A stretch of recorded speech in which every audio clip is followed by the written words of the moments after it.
I think it's interesting that you said that you're introvert, and a lot of musicians I talk to that are on stage, millions of people, or whatever, are introverts. What is going on here? What's up with that? Like, yeah, it's curious. I guess, I don't know. I mean, maybe I've got a theory about that, actually. Yeah, okay. Is that I feel the people that, and this is also a big generalization, but like, introverts typically are, I'm not going to say always, but quite often deep thinkers maybe, or maybe overthinkers, analytical in some ways.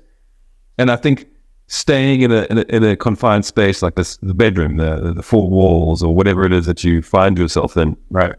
And you are typically more alone time. Mm-hmm.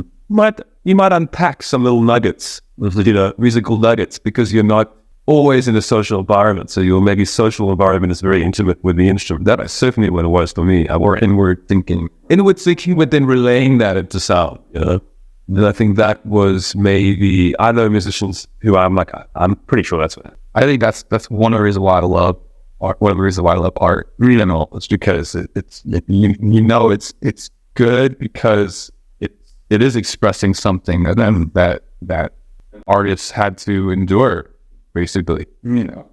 Totally, man. And there's all sorts of raw emotion in there. Yeah, a lot of raw, like utter overwhelming ecstasy, joy, deep, dark, melancholy, all of that.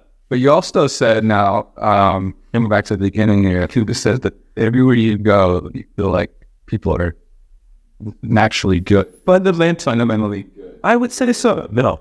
What does that mean to you? What does it mean to be good? Because what are you valuing person? Good question. I mean, what I'm saying is that I've found myself as a traveling musician in places around the world, and I found that people generally are very generous and very aware that you're a stranger in a strange land. And there's some kind of comfort in the fact that people are sort of welcoming, I would say generally that's my experience. I find that when I travel around the world, I don't find that like everyone's just a dick, like I like people are cool, and of course for the most part, that's why. Yeah. Well, but so you're equating good with welcoming and loving. I'm equating good with okay. So the best way to think about it is in the universal thing is all you have to do is a quick role reversal.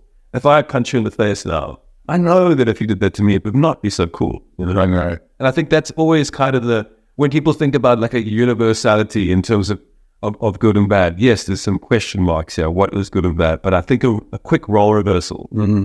I think everyone kind of knows what's good and bad to some extent. There was a book called K-Pax with kids. Oh yeah, 20 years ago. He said more or less that, and I remember it hit me because he was like, everyone knows between right and wrong, I think was what he was talking about.